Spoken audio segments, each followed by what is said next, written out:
ওখানে তো দাঁড়িয়ে দোয়া করতে হয়। দোয়া তো করলাম, কিন্তু আমি কল্পনার জগতে হারিয়ে গিয়েছিলাম যে এখানেই নবী দাঁড়িয়ে এরাকে ডাক দিয়েছিল আর নবীকে মারার জন্য এই আবু লাহাব আর আবু লাহাবের স্ত্রী আরওয়া ছুটে গিয়েছিল পাথর নিয়ে, মুখ গুড়িয়ে দিব। এটা যদি শোনা, আহা, নবী কত কষ্ট পেয়েছিলেন। আজ মাদ্রাসার সঙ্গে হিফজুল কোরআনকে অ্যাটাচ করে দিয়েছে। আপনাদের কাছে দাবি নিয়ে যদি কমিটি কর্তৃপক্ষ যায় আর ওনাকে আপনারা আহমক করে দেন, বঞ্চিত করে দেন, কতটা অপমান বোধ করবে ভাই। সেই দিন আমার নবী ওই পাহাড়ে বসে পড়েছিলেন আর এমনই কান্না জুড়ে দিলেন, আহারে কেউ কান্না থামাবার নাই, কেউ সান্ত্বনা দিবার নাই, শুধু আকাশের পানে তাকিয়ে নবী বলেন, আল্লাহ তুমি কি দায়িত্ব আমাকে দিলে। আজ আমার আপন লোক হয়ে, আমার বাবা তুল্য চাচা হয়ে এত বড় অপমান আমাকে করলো। আল্লাহ সান্ত্বনা দিলেন, এ নবী তোমার যেখানে কেউ নাই, কেউ মনে করিও না, আমি তোমার আছি আল্লাহ। ওরে আমি তোমাকে বলছি, ফালা আল্লাহকা বাখিউন নাফসাকা লা সারিহিম, এরা যদি ঈমান না আনে, এরা যদি তোমাকে গালি দেয়, এরা যদি তোমার পার্শ্ব ছেড়ে সরে যায়, তাই কি তুমি চিন্তা ভাবনায় তোমার শরীরকে নষ্ট করে দেবে? না না না, তুমি পুরো উদ্যমে দাঁড়াও এবং তুমি আমার বাণীকে প্রচার করো, আমি আল্লাহ তোমার সঙ্গে রয়েছি। আল্লাহ সান্ত্বনা দিয়েছিলেন। ভাই আমার, এই কোরআনের জন্য, এই কোরআনের জন্য নবী আমার এতটা লাঞ্ছিত হলেন, এতটাই বঞ্চিত হলেন। ওই আবু লাহাবের বাড়িতে নবীর দুইটা বেটি, আবু লাহাবের বাড়িতে নবীর দুইটা বেটি, আবু লাহাবের দুই ছেলে নবীর আদরের জামাই ওতবা ও তাইবা। এই আবু লাহাব দুই ছেলের দেখে করার আদেশ করলো, যার বাবা, যে মেয়েদের বাবা ওরে আমাকে এবং তোর মাকে গাল দেয়, এটা নবী গাল দেয়নি, স্বয়ং আল্লাহ বদলা নিয়েছিলেন। ওরে তুই আমার হাবিবকে, আমার নবীকে বলছিস যে তোর হাত নষ্ট হোক না, আমি আল্লাহ কেমন করে প্রতিশ্রুতি দিচ্ছি, শোন, তাব্বাত ইয়াদা লাহাব ওয়া তাব্বা, আমার নবী ধ্বংস হবে না, ধ্বংস হবে তুই, ধ্বংস হবে তোর মালধন, ধ্বংস হবে তোর ছেলে মেয়ে, ওরে ধ্বংস হবে তোর স্ত্রী, তোদের আমি কাউকে ছাড়বো না। এই কথাটা কি আবু লাহাব দুই ছেলেকে শোনালো? ওর মেয়েকে তোরা ঘরে রাখবি? আল্লাহ। সন্ধ্যার সময় বন্ধু আমার, যার যার বেটি আছে কল্পনা করো, দুই জামাই নবীর দুই মেয়ে রোকাইয়া উম্মে কুলসুমকে বেঁধে দিল, বেঁধে দিয়ে সারা রাত সে খেতে দেয়নি, সারা রাত তার উপর নির্যাতন চললো, সারা রাত পাশবিক অত্যাচার চললো, এত মার এত পিটন যে সকাল হতে হতে আল্লাহর সারা রাত তাকে ঘুমাতে দেয়নি। রোকাইয়া উম্মে কুলসুমের সারা শরীর ফুলে গিয়েছে, চোখ ফুলে গিয়েছে। সকাল সকাল মুহাম্মদ সাল্লাল্লাহু আলাইহি ওয়াসাল্লামের বাড়িতে খবর গেল, এই মুহূর্তে তুমি আমার বাড়ি আসো এবং তোমার দুই মেয়েকে তুমি নিয়ে চলে যাও। আমার নবী মনে মনে চিন্তা করে, আল্লাহ আমি আমার শত্রু হতে পারে, আমার সঙ্গে তুমি দুশমনি করতে পারো, কিন্তু আমার মেয়ে দুইজন কি অপরাধ করলো? হে রাব্বুল আলামিন, তোমার কোরআন শোনাতে গিয়ে আমার মেয়েরা পর্যন্ত শত্রু হয়ে গেল, দুশমন হয়ে গেল। নবী একবার দুবার করে করে এগিয়ে আসেন আর রোকায়া উম্মে কুলসুম অজানে কেঁদে যান। ওরা কাউকে পাচ্ছে না যে খবর দিয়ে পাঠায় যে আব্বা জান আমাদের যা হবে হবে, আপনি আসেন না, কারণ আপনাকে এরা অপমান করবে, আপনাকে এরা অপমান করবে, আর আমরা বেটি হয়ে বাবার অপমান আমরা কেমন করে সইব। কিন্তু অতক্ষণ নবী চলে এসেছেন, ওরা স্বামী স্ত্রী বসে আছে, দুই বেটা বসে আছে, আর আমার নবীর একটা নজর খালি পড়লো দুই মেয়ের উপরে, দুই খাম্বতে বাঁধা আছে, পুরো কেঁদে কেঁদে সর্বনাহার বেহুশ হয়ে আছে রে বন্ধু। নবীর কলেজাটা যেন ফেটে গেল। নবী কোন রকম নিজেকে সামাল দিয়ে এবার চাচারে বলে উঠলেন, চাচা আপনি আমাকে স্মরণ করেছেন। যেমন এই কথা বলা, ওই দুই ছেলে ওতবা ওতাইবা দুই ছেলে তোড়তে উঠে ওরা তার দুই স্ত্রীকে নবীর দুই মেয়ের বাঁধন খুলে দিয়ে এত জোরে পিছনে ধাক্কা দিল রে বন্ধু, আমার নবীর দিকে এত জোরে ধাক্কা দিল, তাদের মাঝ কোমরেতে এমন জোরে লাথি মেরে আমার নবীর দিকে ধাক্কা দিল। আমার নবী যদি শক্তিশালী না হতেন, আমার নবীর যদি হিম্মত না হতেন, তো ওই দুই মেয়ের দেওয়ালে মাথা লেগে ওখানে মাথা পেটে তারা শহীদ হয়ে যেতেন। আমার নবী এইভাবে হাত পেতে দুই মেয়েকে সামাল দিয়ে নিলেন, বুকে জড়িয়ে ধরলেন, নবী জোরে চিল্লা কেঁদে উঠলেন। আর মেয়ে দুইজন আমার নবীর বুকে মাথা রেখে তারা অঝরনে কাঁদতে আরম্ভ করেছেন, আব্বা আব্বা আব্বাজান কি হয়ে গেল, কেন আমরা এত শত্রুতে পরিণত হলাম? বন্ধু আমার, কেউ ভাবতে পারেনি, নবী যেটা কল্পনা করতে পারেনি সেটা তারা করে বসলো। কারণ এটা তো আমার আপন চাচা, এ আমার চাচি, এরা দুইজনের কাকাতো ভাই এবং তারা আমার আদরের জামাই, এরা কি আমার সঙ্গে এত বড় অপমানজনক কাজ করবে? এ মুসলমান, নবীর ভালোবাসা কার অন্তরে নাই বলুন তো দেখি? ওরে নবীর কষ্ট শুনে কার অন্তরে কষ্ট হবে না বলুন তো শুনি?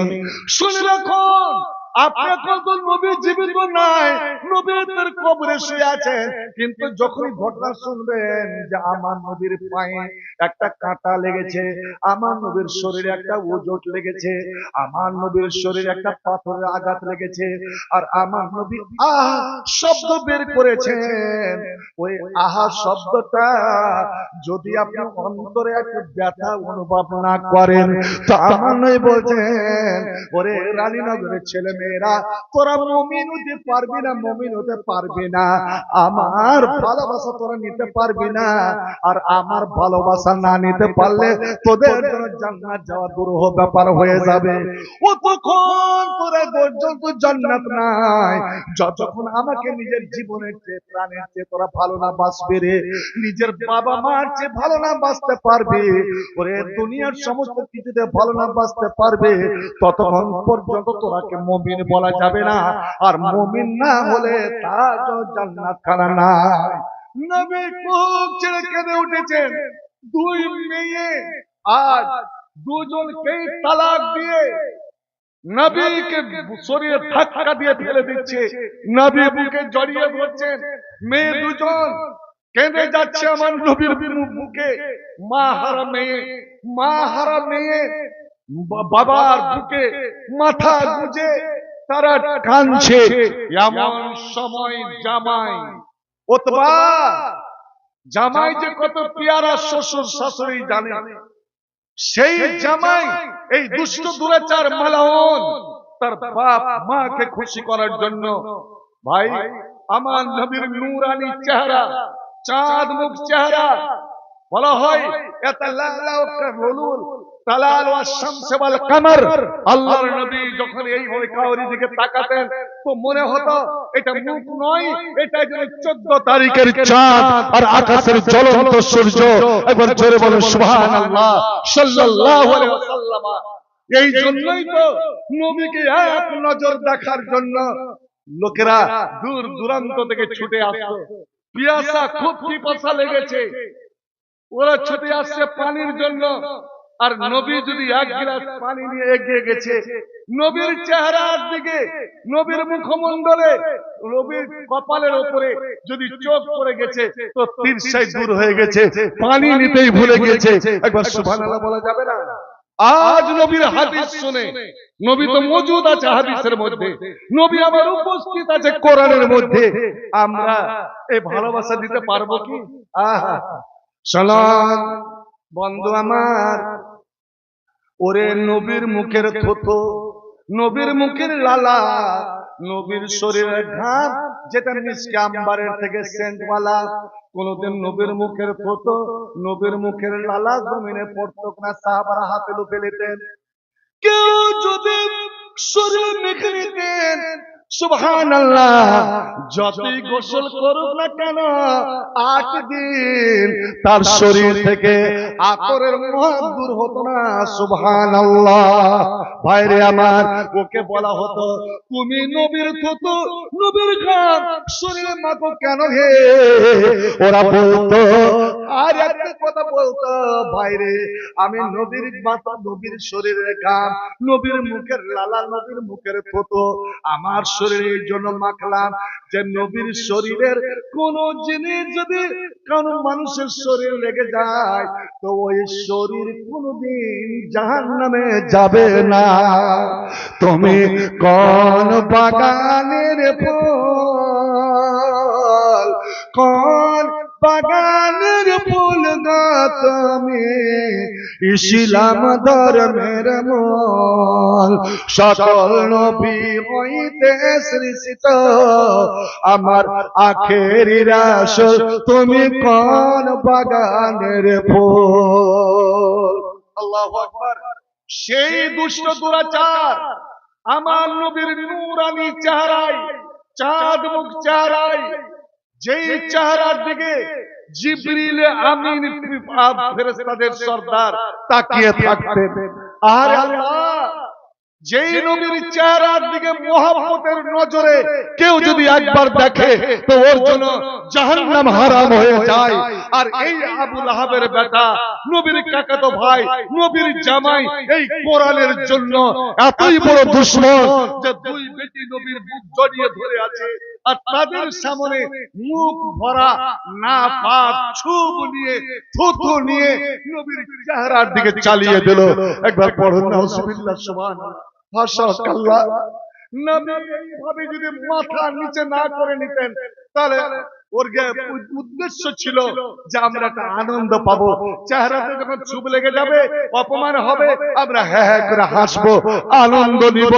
আমার নবী এইভাবে মাথা নিচে করে নিলেন, বেটিদের মাথায় মাথা লাগলো, কিন্তু তবুও ওই না পাক ছুব কিছুটা ছিটা ফোটা আমার নবীর চেহারাতে পড়েছিল। বন্ধু, কিসের জন্য?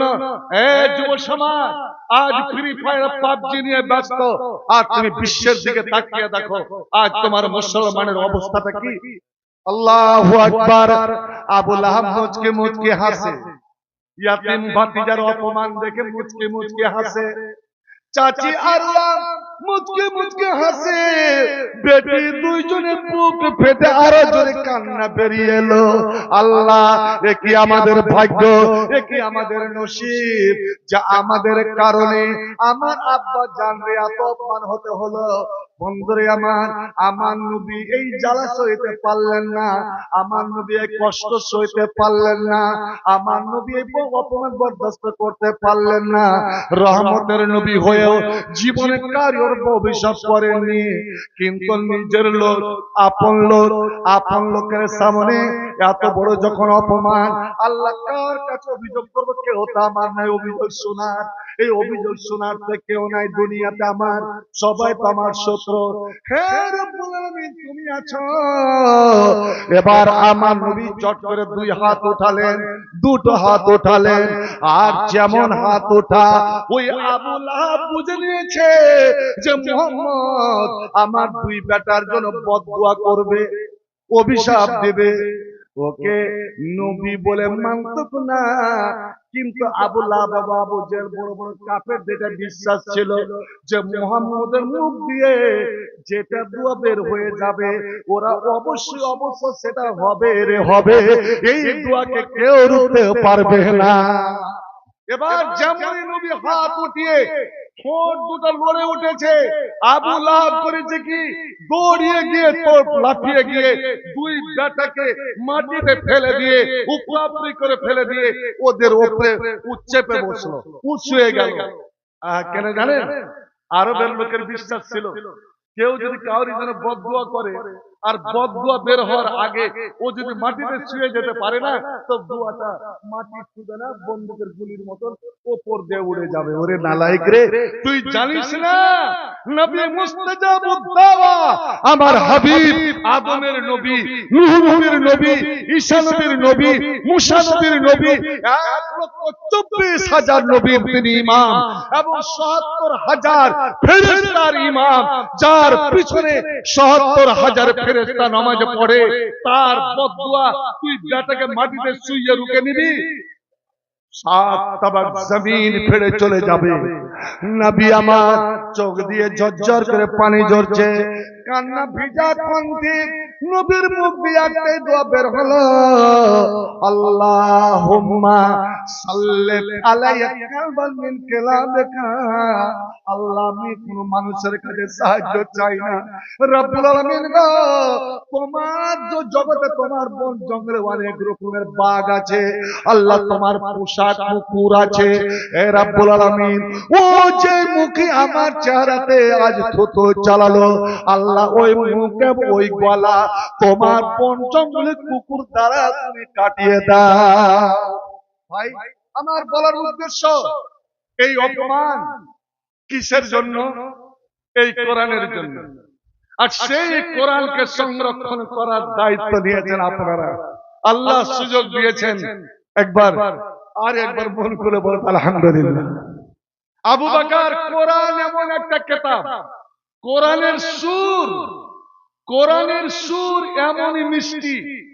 আচ্ছা, এই যে অনেকে সুন্দর সুন্দর জালসাতে উঠেও গানের ছন্দ গাজাল পড়ে, শুনে খুব ভালো লাগে, কিন্তু ওই গানটা যদি 2বার 3বার দোহরা দোহরা পড়ে তো শুনতে আর ভালো লাগবে বলেন তো?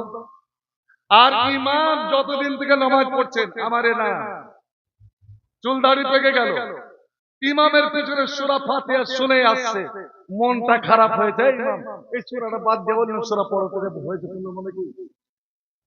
আল্লাহ কোরআনের সুর এমন সমুদর যে মানুষ তো মানুষ রে, পশু পাখি তো পশু পাখি, জীব জন্তু তো জীব জন্তু।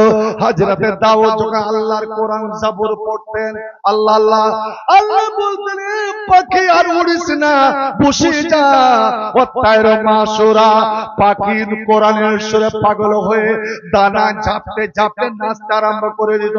এ জীবল আব্বিমা, ওরে পাহাড় তুই কেন রে, তুই চুপ করে আছিস কেন? পাহাড়ের চূড়া হিলতে আরম্ভ করে দিত। এরে গাছপালা তোরা চুপ কেন রে? ওরে গাছের ডালা গাছের পাতা এক অপরের সঙ্গে দানা ঝাপটাতে লাগতো, ওখান থেকে কোরআনের সুর ভেসে আসতো। এ জলের মাছ তোরা কেন গভীর পানিতে, আয় রে ছুটে আয় ছুটে আয়, তুই নদীর তীরে ছুটে আয়, আর সুদূর কণ্ঠ তোরা শুনে নে। আল্লাহ রাব্বুল আলামিন বলেন, এ ফেরেশতারা তোরা কেন এখানে বসে আছিস রে? আমার জীবজন্তু আমার মাখলুক সব কোরআনের সুরে পাগল হয়ে গিয়েছে, তোরা যা যা যা, অসংখ্যায় তোরা চলে যা ওই রানীনগরের মাটিতে, ওই রানীনগরের মাদ্রাসাতে। এখন 2 জন হাফেজ ওই ছেলেদেরকে যে কোরআন পড়াচ্ছে এবং তাদের একটা মিষ্টি সুর উঠেছে, আমি আল্লাহ নিজেই মোহিত হয়ে গিয়েছি। আমি আল্লাহ নিজেই আরশে বসে বসে এই দেখ আমি কান লাগিয়ে দিয়েছি। বুখারী শরীফের হাদিস, যখন কেউ কোরআন পড়ে, বাড়িতে পড়েন, মসজিদে পড়েন, মাদ্রাসায় পড়েন, ছেলে পড়ুক বা মেয়ে পড়ুক, মহদুলক পড়ুক বা মেয়ে ছেলে পড়ুক, যে কেউ পড়ুক না কেন, আল্লাহ রাব্বুল আলামিন বলেন, এ ফেরেশতারা তো চুপ মেরে যা, আর এই মুহূর্তে ছুটে যা, ওই গোটা মাদ্রাসাকে ঘিরে নে, ওই বাড়িটাকে ঘিরে নে, ওই মসজিদে ঘিরে নে, আর যে পড়ছে যে পড়াচ্ছে যারা যারা শুনছে তাদের জন্য আমার কাছে একবার তোরা ভালো করে দোয়া করতে লাগরে। আল্লাহ, যারা তোমার কোরআন শুনে এবং তোমার কোরআন তেলাওয়াত করে, আল্লাহ তাদের যদি মাফ করে দাও, আল্লাহ সেই গ্রামের প্রতি তুমি রহম করো, আল্লাহ সেই গ্রামের প্রতি তুমি বরকত নাযিল করো। এবার করে রানীনগরের মা মা বোনেরা, এ আমার ভাইরা বাবারা, এবার বলো ফেরেশতার দোয়াতে আল্লাহর রহমত নিতে চান কি চান না? আল্লাহর বরকত নিতে চান কি চান না? আল্লাহর ক্ষমা নিতে চান কি চান না? আমরা ছড়াবো কোরআনের নূর, পথ হারাতে যাবে পথের দিশা, কোরআনের তেলাওয়াতে রাঙাবো খুঁজে নিব আল্লাহর ভালোবাসা, খুঁজে নিব আল্লাহর ভালোবাসা। যেই কোন ইবাদত করেন, নামাজ, রোজা, হজ, যাকাত, আল্লাহর ভালোবাসা পাবেন, কিন্তু দেরি হবে। আর কোরআন যারা পড়ে, কোরআন যারা শুনে, কোরআন পড়ার এবং শোনার যারা ব্যবস্থা দেয়, ডাইরেক্ট ওরা আল্লাহর ভালোবাসা পেয়ে নাই। জোরে বলো আলহামদুলিল্লাহ।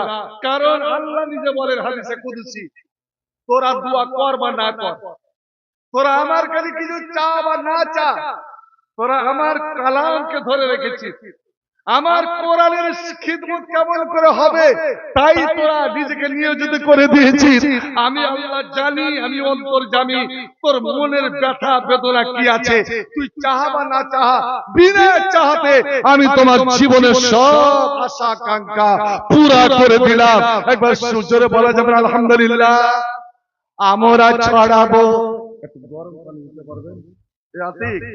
আমার ফ্লাশটা লিয়ায়। আমরা ছড়াবো কোরআনের নূর, পথ হারাতে যাবে পথের দিশা, কোরআনের তেলাওয়াতে রাঙাবো বুক, খুঁজে নিব আল্লাহর ভালোবাসা, খুঁজে নিব মাবুদের ভালোবাসা। কোরআনই চেতনা, কোরআনই প্রেরণা, কোরআনই চেতনা, কোরআনই প্রেরণা, কোরআন মুমিনের স্বপ্ন আশা। আমরা খুঁজে নিব মা ভালোবাসা, খুঁজে নিব আল্লাহর ভালোবাসা। কোরআন হলো হেদায়াতের আলো, কোরআন হলো ভাই আল্লাহর কথা, কোরআন হলো হেদায়াতের আলো, কোরআন হলো ভাই আল্লাহর কথা। কোরআনই শক্তি, কোরআনই মুক্তি, কোরআনই শক্তি, কোরআনই মুক্তি, কোরআন মুমিনের সফলতা, কোরআন মুমিনের সফলতা। এসো এসো কোরআন পড়ি, কোরআন পড়ি, এসো কোরআন শিখি। হিফজুল কোরআন খুলেছেন, কিন্তু বলেন তো লজ্জা করিয়েন না, শরম করিয়েন না। দিনের ব্যাপারে শরম করতে হয় না। ইসলাম শরীয়তের কোন কথা শিখতে গিয়ে হাদিসে শরম করিও না। শরম করাটাই হলো বড় অসুখ। তুই কিছু জানতে পারবে না। আপনারা হাত উঠান তো, কয়জন কোরআন পড়তে জানেন? আলহামদুলিল্লাহ। ভাই দু চারটা হাত উঠলো। একটা কথা জানবেন, রাগ করিয়েন না, কোরআন পড়া, কোরআন শেখা প্রত্যেক মুসলমানের জন্য ফরজ। ফরজ। আল্লাহ যদি জিজ্ঞেস করেন দুনিয়া শিখেছিলি, দুনিয়া জেনেছিলি, বলতো যেই কোরআনের জন্য আমার নবী 23 বছর ধরে মার খেলেন, গাল খেলেন, রক্ত ঝরালেন, আহা, সেই কোরআন খানা কোথায় রেখেছিলি রে? তোর বাড়িতে কোরআনের সুর ভেসে এসেছিল কিনা? আল্লাহ বন্ধুকে জবাব দেবেন। কোরআন হলো হেদায়াতের আলো, কোরআন হলো ভাই আল্লাহর কথা, কোরআন ওই শক্তি, কোরআন ওই মুক্তি, কোরআন ওই শক্তি, কোরআন ওই মুক্তি, কোরআন মুমিনের সফলতা, কোরআন মুমিনের সফলতা। এসো কোরআন পড়ি, এসো কোরআন শিখি, কোরআন মতে জীবন গড়ি, কোরআন পড়িয়েছ কোরআন শিখি, কোরআন মতে জীবন গড়ি। কোরআন হলো ভাই জান্নাতের ভাষা, খুঁজে নেব আল্লাহর ভালোবাসা, খুঁজে নেব আল্লাহর ভালোবাসা।